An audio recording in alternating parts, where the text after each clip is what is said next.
Welcome to Gastroenteritis Blues. My name is Steve Littman, joined as always by Emily Cannell. Emily, first question is to you. What happened on last week's episode?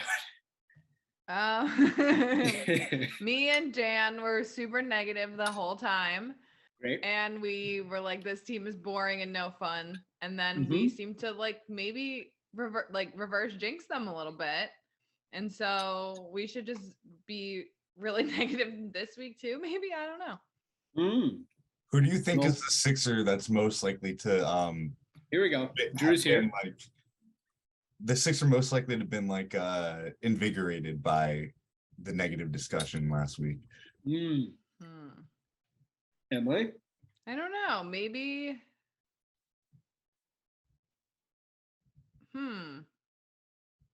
Maybe like a Matisse Thybulle. Maybe he was invigorated by negative discussion. Not. Joel doesn't give a shit. Maybe like Tobias. But I just think he's too like cerebral about basketball to like let other opinions get in his way. Yeah, Tobias has found inner peace. I don't think it's Tobias. Yeah, that's what he's just like focused. Yeah. James Harden is too rich, he doesn't care. No, I think Matisse is a fine answer, honestly. Well, because he also had a good week. I was gonna say Joel because of something we're gonna talk about in the second half of the pod, and we'll get there. Meanwhile, I just had some peanut butter ice cream. What do you think of that? Delicious. Was it chocolate peanut? Well, we already chocolate. Nope. Just peanut butter. Yeah. Better than vanilla. That's what you normally have. So. No, that was vanilla peanut butter. Thank you very much. Best of both worlds. Did it have the peanut hard peanut butter in it?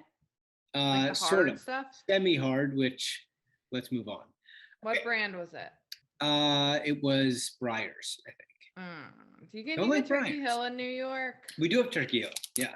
The Turkey Hill peanut butter ripple is really, really good. It might have been Turkey Ripple. I mean, it might have been Turkey. Let's move on. We have basketball. All right. So, Sixers won three straight games, which I think we didn't know was possible. First game they won was on national television, which actually did not feel much like a win because they beat the Lakers in a game where they was pretty normal, good win. And then with like 30 seconds left, they let up a 9-point lead when they couldn't inbounds the ball. And the Lakers had a chance to win it with 3 seconds left. And Anthony Davis gifted them an opportunity in overtime, and they missed free throws. The Sixers took care of business in overtime and didn't let up, I don't think, a single point in overtime and went ahead and won. But an absolute shit show of an ending of a game where everybody was like, okay, listen, this is very frustrating, but at least we can fire Doc, which I have news for you. They weren't going to fire Doc anyway. What did you think of that Lakers game? Because that was a real bummer of a game. It was another very good Joel game, but in specific, what did you think about them fumbling away that the end of the game and just not being able to inbound the ball? That was just like very frustrating. I mean, it's not surprising. Does it surprise anybody? Like, it seems like a very Sixers thing to do. It's like kind of like when they have to inbound the ball and Doc calls the timeout and, they can't get it in. And it's like, well, what did you even talk about in the timeout? Like, I don't understand. Did you just like talk about where you're going for your glass of wine after the game? Like, I don't, is it disappointing? Yes, but it's not surprising. I'm just glad that they managed to like hang on to win the game. The Sixers play the Lakers fairly well. I think they have a pretty good record against them in the past few years. So I was happy to see that, but I wasn't surprised by like an epic collapse at the end of the game. I think that's what the Sixers do best, honestly. Yeah. They went and played the Hornets at home again. They're on this homestand. And Joel had like the most casual 50-point game. He had 53 and 12 boards. He was 20 of 32 in this game. He had 3 assists. Really efficient as well. Just like insanely efficient and just like sort of barely broke a sweat and was just killing the Hornets in every which way. In that game, Harden had 16 assists. It was just like everybody was sort of remarking on how easy it was for him. I don't know if there's a lot to say exactly about him from that one, or about that game in particular. That capped off his player of the week for that week there, because that was on Sunday. A 53 there, and then we just rounded it out here. Most recently, they played the Kings, and Drew was at the game against the Kings. They scored 80 points in the first half. The Kings have had a solid, somewhat surprising start to the year. Harden and Embiid together especially were very good, which we haven't seen a ton of this year, for injury or just for them being shitty, not individually, but just the team. But everybody's very happy to see that against a decent opponent. And now it's like, okay, are they waking up? Are they okay? Like, can we stop hating ourselves and them? Like, Drew, what was your take in the stadium? A couple of things to note. The first, about 2 minutes in, little over, the Kings got out to an 8-4 lead. Right. And someone in the stands, Doc calls a timeout, and someone in the stands says something to the extent of, get Doc out of here, like loud, super loud enough for him to hear. And where were you sitting? I was sitting almost behind the Sixers bench, about a section over, but I was close enough to see everyone on the bench. Brag there, jeez. Yeah, must be nice. The tickets were extremely cheap. I would not be saying that if anyone else who was listening could have been sitting in those seats. I am a college student, first and foremost. But anyways, after that timeout, after the guy said that, the Sixers take the lead within like a minute, and they don't give up the lead the entire game. So I think this was a Doc vendetta game. And two, we were up by like 21 heading into the fourth, or deep in the fourth, and Doc puts Joel back in, and Joel was like so appalled to go back into the game. He like was shocked and threw his towel down on the ground and then went back in. And then I think he scored one more basket and then got taken back out. And I just thought that was funny. I don't know. Okay, so there was conversation about this, somewhat in the Liberty Ballers Slack and some on the internet. People were saying, why did he come back in? Is it because Doc is afraid of blowing another giant lead, or is it because Joel wanted his 30? Because I think Joel was at 28 or 29 now, but you're explaining clearly states that Joel's not trying to get his 30. It did not look like Joel cared. Because what happened was Doc was literally walking up the sideline, sharp turn. I guess Montrez did something stupid, and points at Joel all the way at the end of the bench. Joel's in the last seat. It's like I'm pointing probably at someone in the stands, but I'm looking at Joel. Joel's like, what the hell, throws his towel down. He goes in, does fine. And I don't even think he was that mad. I think it was just in the moment.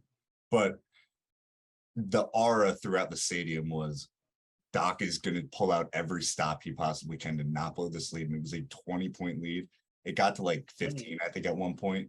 But then we pushed it out even further. So that was about it. Yeah, I guess he was just, given that the Lakers game was so recent, he was just like, I will not. I absolutely not. I will not give this up.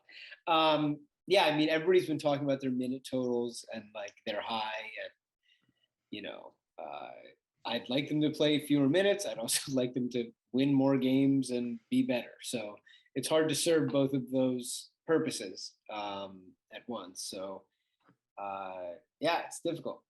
What do you think, Emily? What do you think about the Kings game, and if you have anything else on Joel's 50 burger against Charlotte?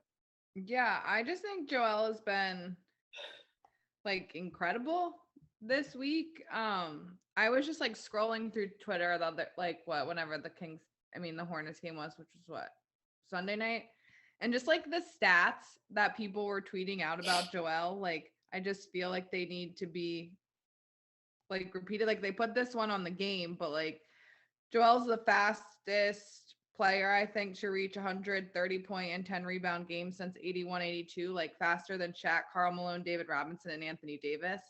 Yeah. Like, that's insane. Joel's scored 196 points over his past 5 games. Wilt Chamberlain's the only other Sixer to do that, and he's the first NBA player with such numbers over that 5 game span since Kevin Durant. Like, this man is doing, like, in December, he has 39.2 points per game, 60.5 field goal percentage, and 53.8 from 3. He's a scoring leader. And this is like coming off of, being out for a little bit, and he kind of just came back and shook the rust off for like a game, and he's back to MVP Joel. So I'm hoping that this continues. And I also think he's like, I don't know how, but a little bit under the radar right now, because probably because the Sixers suck. So people aren't really looking at him as much, but if we can make some noise, moving forward, I think he's got another good MVP candidate case going for him. Also, there was a lot of Arthur content after the Hornets game, which I really enjoyed. Yes. They keep Arthur very private, which I think they should, but he was at the game and he was with his dad and seemed to be having a fun time in the locker room. He's walking around the locker room. It was great. Like giving fist bumps to James Harden, and I thought that was adorable. And I love Dad Joel. It always makes me happy to see Dad Joel. Yeah. So I was happy he came out for a little bit. Yeah.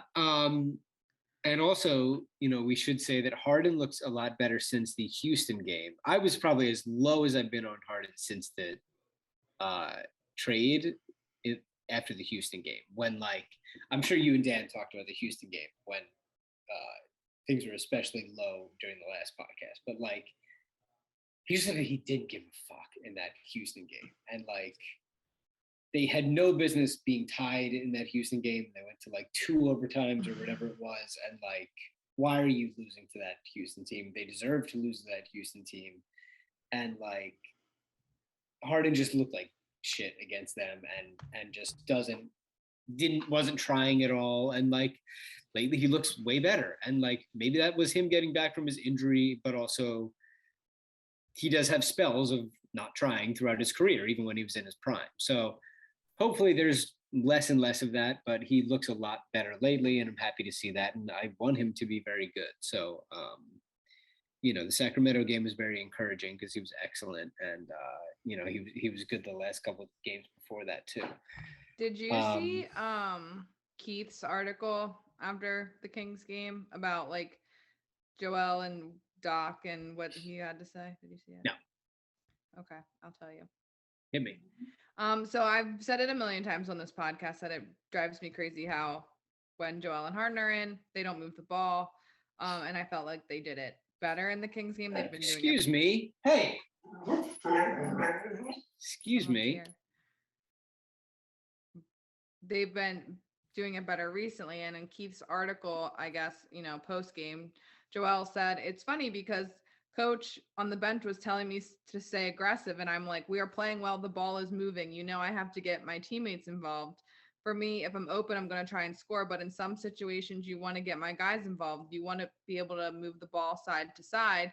That's good for us. So like, does Joel realize that ball movement is good and Doc doesn't?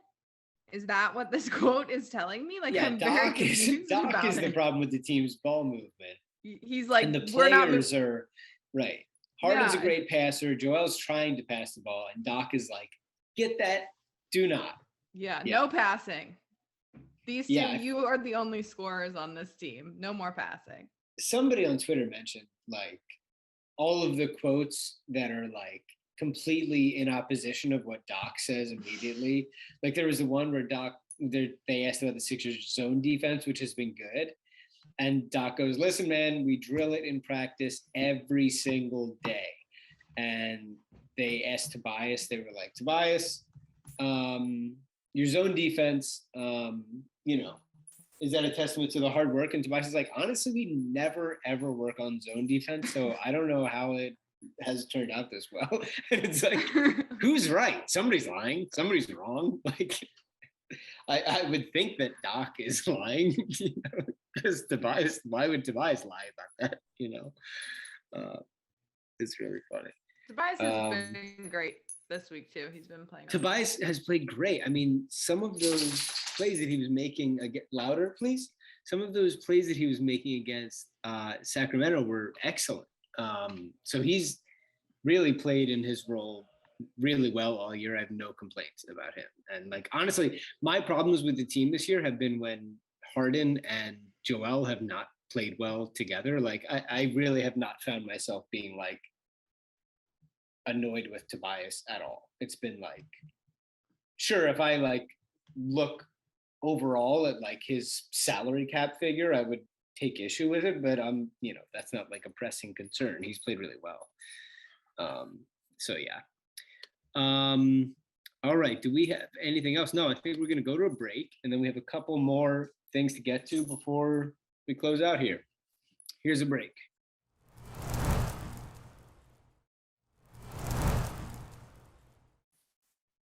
And we're back. All right. Now, Joel, as he tries to get to us, talked to a friend of ours, Jake Fisher. Jake, friend of the show, broke a story exclusively to us once that people said wasn't true. Emily, of course, wasn't there, doesn't like guests, but you'll remember Jake told us that Ben Simmons was not picking up the Sixers phone calls, and everybody at that point in the summer was saying that's bullshit. What is the Gastroenteritis Blues? Ha ha. We're a giant podcast, and Jake was right. So Jake, now with Yahoo, he was a Bleacher Report at the time, did a story on Joel where he interviewed him. And within this interview, where he just talks about the Sixers this year and his partnership with Harden, Maxey, who apparently he has a very elaborate handshake with. Did you read this, by the way? I did not. Okay. Do you know the quote I'm about to tell you? Yes. Okay. He said this when talking about the Sixers fans and like how they're sort of feeling about Joel at this point. Let's see. I'll give you some of the preamble. He was asked to deliver a message to the segment of Sixers fan base, of Philadelphia's fan base, that has found cause for panic, that is pounding their timeline to remove Rivers and wants to declare that the trade to land Harden is already a failure. I don't know, Embiid said, shrugging. Sixers fans, they want to trade me. There's that twinkle in Embiid's eye when he's ready to unwind and talk. Then here's a conversation. Jake says, you don't believe that. Embiid says, I do believe that they want to trade me. Jake says, they don't all want to trade you. They want to trade they want certain people to be relieved of their duties and certain people to depart the franchise. Embiid says, look, all I can do is do my best every game. I'm grateful to be in this position because it's not an easy job. If it was easy, everybody would do it. So then they talk about the responsibilities of being a franchise player and all of that kind of stuff. I'm pretty confident that Jake, that Joel said this tongue in cheek and that, but he's very online.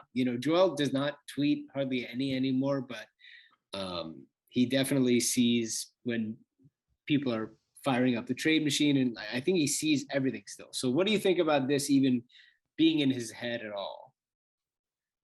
I think I don't think that Joel, I don't think he believes that the mass majority of the fan base wants to trade him.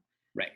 I think he sees a couple people and thinks it's funny to bring it up and is doing a little bit of a troll job. But I don't think in his heart of hearts that he believes that, the Philly fans as a collective whole want him traded. Yeah. Because that would be insane. Yes. I do think that during some of these losses, fans get very frustrated with the team and also with him when he seems as though he's not trying, or he's sleepwalking, or he's whatever, coming into a season behind on conditioning or anything else. And some fans online certainly take that to an extreme. I mean, I've said on here I would never trade him ever, that I just would go down with the ship even when he's washed up.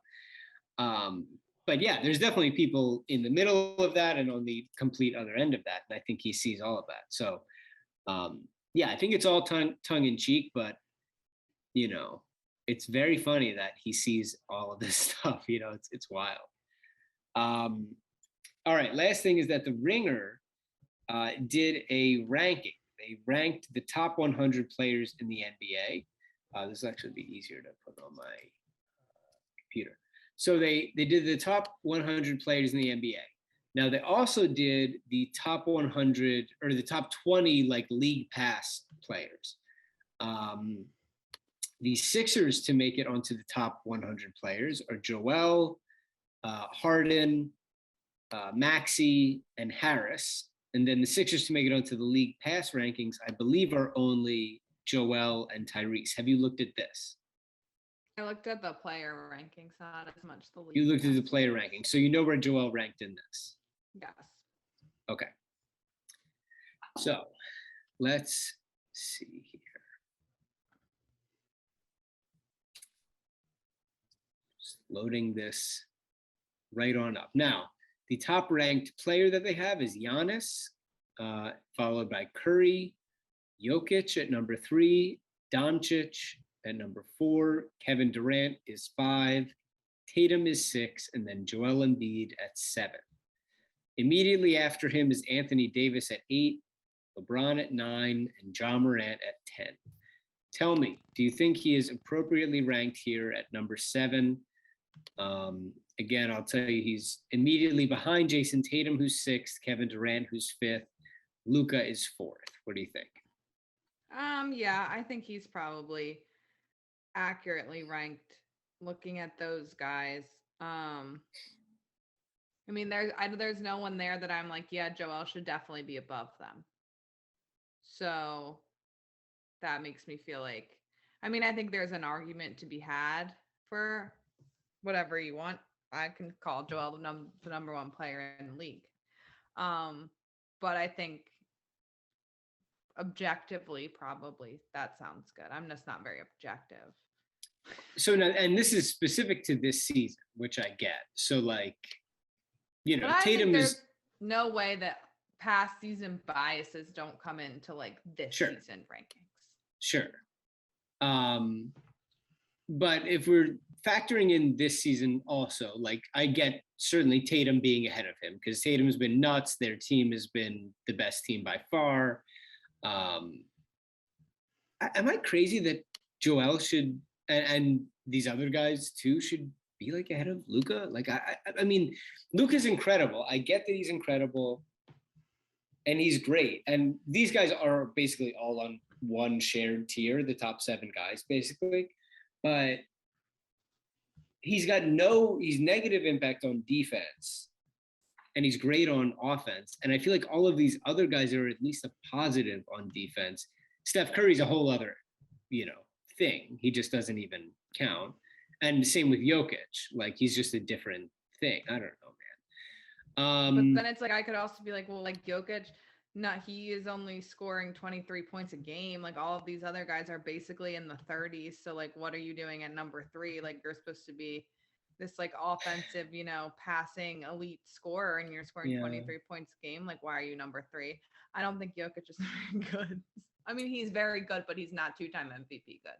So this is like, obviously this year of it all factors in, like SGA is up at 12. Like that's this year, obviously. And he's been insane this year. So, there's that. But I can't help but think that like Jokic at number 3 is because he's coming off of back-to-back MVPs. Exactly. Like have I watched a lot of Nuggets games? Like, no, I haven't. And you can't make me. And by the way, they can't either, Denver people. There's no way to. So, but like looking at numbers and stats, which I guess isn't like the fun way to tell if a player is good in basketball, but I'm like, this is not that impressive. That's how I feel. Zion's 15. I love Zion. I think he's awesome. I think he's so cool. I just wanted to remark about that. I think he's great. Is there anybody else I wanted to bring up? Tyrese Halliburton, former Sixer at 21. Good to see him. Okay, James Harden. I don't even know if I mentioned him before when I was saying who made it of the Sixers. He's at number 24.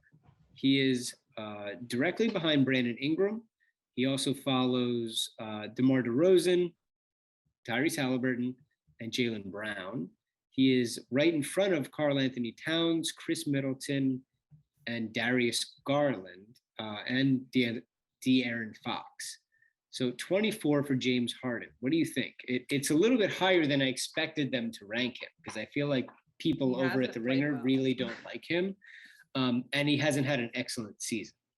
Yeah, I think he's right in front of Karl Anthony Towns. Like I said, like I would put Towns ahead of him. Yeah, Towns is out and has been out for a while, and their team has been very good. Yeah, what do you think? Yeah, there's a lot of guys that I think are more like electric, like to watch play as like point guards. Like I think De'Aaron Fox is like a more fun player at this point than James Harden. But sure, keep him at 24. That's fine. I don't really. Yeah, Garland. Floor general? I don't know if he's a floor general. Yeah, Garland being 3 spots lower than him is probably wrong. Like I'd probably flip him and Garland. Like Garland's probably better than him right now.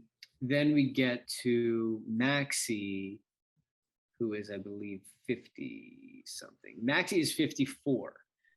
He is behind. He's right behind Kristaps Porzingis, Jaren Jackson Jr., and Jalen Brunson. And he's right ahead of Paolo Banchero, DeAndre Ayton, and Marcus Smart. What do you think of that? 54 for Maxey.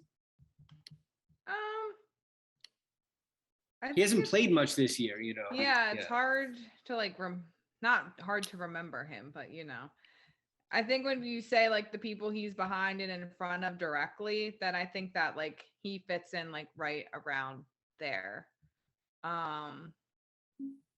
But in the terms of like grand scheme of like who are the 40, however many people above him and below him, I'm not sure if that's like the right number, but that feels like the right tier for him in like the right area. Me too. I think that's about right. I think Celtics fans would be mad to see Smart behind him, but I think it's good. Yeah. This one, the one I might have even the most issue with is Tobias. And if you asked me before the year, I think I wouldn't have this much issue, but he's at 96. So he's at 96. He's behind John Collins, Jonas Valanciunas, Kyle Lowry, Cam Johnson. He's in front of Kelly Olynyk, Grant Williams, Derek White, DeAndre Hunter. This is too low. He's been way better than that. He's making like all of his threes. He's playing solid defense. The contract does not matter in this. Like, this is too low. John Collins has been really bad this year. John Collins hasn't made a shot all year. Kyle Lowry's washed. Like I'm not Mr. Tobias guy, obviously, but like Tobias should be like around 70, I think. Like this, I know the league is very deep, so but this is, I don't like Mike Conley is 81. Mike Conley retired 6 years ago. What's going on here? What are we doing? I didn't know that Kelly Olynyk was still in the league, so come on. Probably because he plays in Utah, but and then even just to like look at like you have John Collins ahead of Tobias, but like Tobias has more points. He is like 1 rebound behind him, but John Collins is 4 inches taller than him. He is over 40% 3-point percentage. He is also like, I don't know, John Collins is supposed to be like young and athletic. Like Tobias is in his 11th season in the NBA, and I think part of, and I'm sure this isn't factored in, but I feel like he continues to kind of grow his game and he gets better every year, and he's not really like a stagnant player. At least recently I felt like he's been growing his game, and like because he's been playing so well for us and really seems to find his like niche on the team. But yeah, I think it's too low. Yeah, Tobias is almost off the list. I don't agree with it. All right, quickly league pass rankings, because then running out on this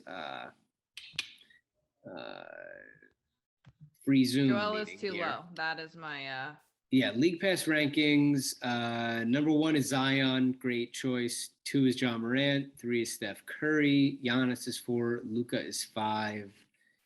Then Shea, Darius Garland. I don't know how like league pass rankings he is. Nikola Jokic is 8. Guys, can we stop like pretending it's so fun to watch him throw passes? Come on. No one watches basketball for passes. Stop. Bobo is 9. KD is 10. Joel is 11.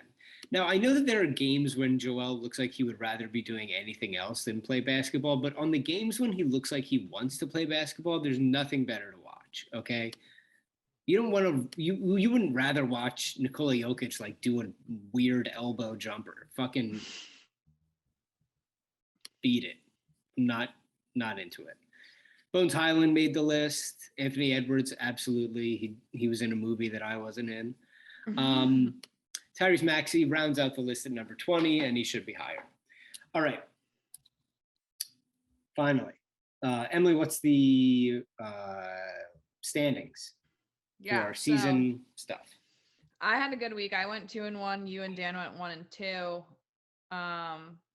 So I am in the lead at 11 and 14.